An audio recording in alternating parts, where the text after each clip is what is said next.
सबसे पहला सवाल स्टार्ट करते हैं भैया मिड एंट्री से। ठीक है, एक बच्चा जिसको रिगार्डिंग डाउट है मिड एंट्री, तो मिड एंट्री में क्या है बेसिकली, देखो मिड एंट्री एक गेटवे है उन बच्चों को दिल्ली यूनिवर्सिटी के प्रोसेस में एंट्री देने का जो अभी तक दिल्ली यूनिवर्सिटी के प्रोसेस से बाहर है, जो ऑलरेडी इनसाइड है, जिनको अभी तक सीट अलोकेट नहीं है, उनका मिड एंट्री से कोई लेना देना नहीं है। ठीक है, वो प्रोसेस के अंदर है। जो प्रोसेस से बाहर है, अब प्रोसेस से बाहर होने का कोई भी रीजन हो सकता है। एक ऐसा बच्चा जिसने रजिस्ट्रेशन सही से नहीं करा था, एक ऐसा बच्चा जिसका किसी भी डॉक्यूमेंट की वजह से क्या कर दिया गया था, उसका फॉर्म रिजेक्ट कर दिया गया, तो वो भी दिल्ली यूनिवर्सिटी के प्रोसेस से बाहर हो गया है।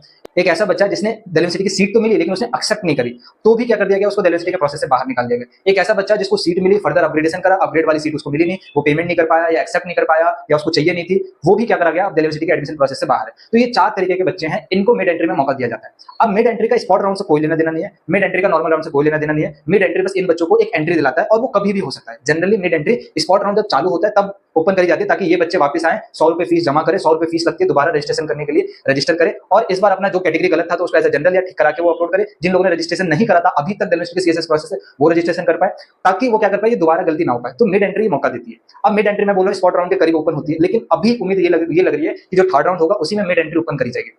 अच्छा, तो अब एक बच्चे के पास थर्ड राउंड में ही मौका मिल, मतलब मिड एंट्री के थ्रू उन बच्चों को मौका मिल जाएगा थर्ड राउंड से पार्टिसिपेट करने का। अगर थर्ड होगा तो भी वो उसमें पार्टिसिपेट करेंगे, फोर्थ होगा तो भी वो उसमें पार्टिसिपेट करेंगे, स्पॉट राउंड होगा तो भी वो उसमें ऑटोमेटिकली पार्टिसिपेट करेंगे, दोबारा उनको कुछ करने की जरूरत नहीं है। तो आई थिंक मिड एंट्री को रिगार्डिंग डाउट है, मतलब कैसे पार्टिसिपेट करें। मान लो किसी बच्चे को मिड एंट्री में आया, थर्ड राउंड में सीट अलोकेट हो गई और ये पता चल गया कि फोर्थ राउंड भी होने वाला है, तो वो अपग्रेड का बटन दबाएगा और फोर्थ राउंड तक चले जाए। ठीक है, अब फोर्थ राउंड के बाद मान लीजिए ये कंफर्म हो गया कि स्पॉट राउंड होने वाला है या थर्ड के बाद स्पॉट राउंड होने वाला है, तो जिन बच्चों को सीट नहीं मिली है वो ऑटोमेटिकली स्पॉट राउंड में चले जाएंगे। जिन बच्चों को सीट मिल रखी है उनको अपग्रेडेशन का चांस स्पॉट राउंड में नहीं मिलता, तो जो भी उनको सीट मिली है उनको वो एक्सेप्ट करके उसी में वो जाना पड़ेगा।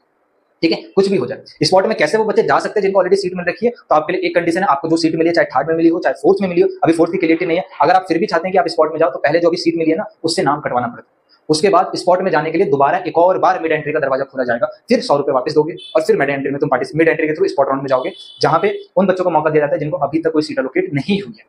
ठीक है, तब आप अप्लाई करोगे। अगर सीट मिल गई तो बढ़िया बात है, नहीं मिली तो आपका दिल्ली यूनिवर्सिटी में एडमिशन नहीं हुआ। स्पॉट के भी फर्दर राउंड आते हैं, स्पॉट राउंड 1 आता है, स्पॉट राउंड 2 आता है, स्पॉट राउंड 3 आता है। 3 के आने की उम्मीद इस बार कम है, सोचने फर्स्ट और सेकंड में दिल्ली यूनिवर्सिटी की सारी सीटें भर जाएगी, लेकिन उम्मीद यही रख सकते हैं।